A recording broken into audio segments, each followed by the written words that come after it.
So I'm paralyzed on my left side too. That one operation turned into 4 brain surgeries. Her art has turned out to be beautiful. The way she helps me, she teaches me also. Hello, Jamboy, Kemchoy. My name is Poonam Shah. I live in Perth, Western Australia, with mum, dad, and my elder sister. I'm Kenyan Australian with Indian heritage, so I'm paralyzed on my left side too. And so I'm very special with an invisible and visible disability. Things just weren't working out at work, so I decided to move on, and that's where everything started. Not work related, but my desk was placed in a way where I was right underneath the air conditioning, and I suddenly started getting headaches. First they were just like hourly headaches and stuff, but then they ended up becoming to like daily headaches, weekly headaches, and added like with all the aspects of migraines and all that stuff. One of my work colleagues had to call my dad to pick me up from work because I was really like everything was going round and round, so I wasn't even walking straight, so she was holding my hand to walk with me. And then we went straight to the GP, and he saw it and straight away said, "This is not a headache, it's a migraine." I mean, that's the first time we ever heard of something called a migraine. And then my sister, she got diagnosed with Neurosarcoidosis in 2004. She was only 21 when she got it. And so she told her neurologist what's happening to me. He took me under his care. Nothing, I just went in, he saw me. And then we were doing MRIs every year.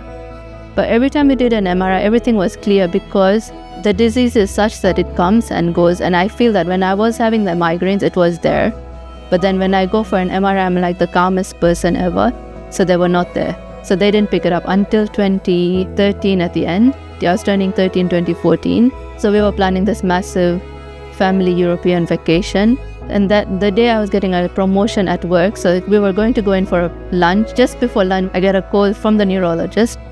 "You need to come and see me." Then got told you need to get in for a brain biopsy. So the whole brain was inflamed. That one operation turned into 4 operations, so 4 brain surgeries in 8 hours. Yeah, one of them I died. Apparently for 2 minutes I died. So the whole right frontal lobe went all dead, like it went all blue. So they had to remove that too. So this hand, the doctor said it wouldn't even do this, that's assisted, right? But it can do this. Yeah, but it's never going to be functional, which I'm okay about. Like I've been living without it for 12 years now. My name is Chandrika Shah. I am 67. It was scary, but due to my elder daughter going through the same things, neurosarcoidosis, and in her situation, she became epileptic. So from that onwards, all her history started with having blood clots, having water retention, and then pressure. So from that point of view, I have been very scared for Poonam as well, because that stroke has obstructed her left side. So once she comes out from the theatre room, don't be sure. And to be positive for both the daughters and my husband, no tears at all. And I'll keep on doing what I can do. With NeuroMoves, what I loved the most was on my first day there, they all pronounced my name Poonam. And that's what really, because knowing someone's and pronouncing someone's name is very respectful. When I started NeuroMoves, I actually didn't know what I was going to be putting myself into, because my neurophysio referred me to them after I got into the NDIS and all that. And the staff, they're all young and they do things by the book, but also they do it per the person. So they treat you like a human, not a number. In the first few years after I came back home, I was going everywhere in my wheelchair. So mom, dad, or my sister would push me in the chair. And if we go to the shops to buy something for me, they look at my mom or dad and talk to them rather than talking to me, who's literally just seated there.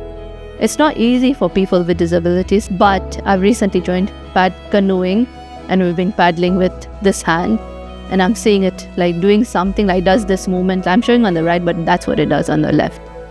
And I'm like, that feels really cool and I want to work on it. It's so fun, like just being out there in the water, everything that you're going through with life on land.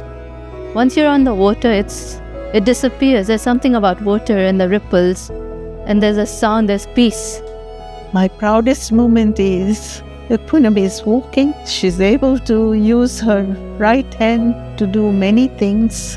Her art has turned out to be beautiful, and we are friends. The way she helps me, she teaches me also. I'm learning from her a lot. And this is my proud moment. Another one that we are all together.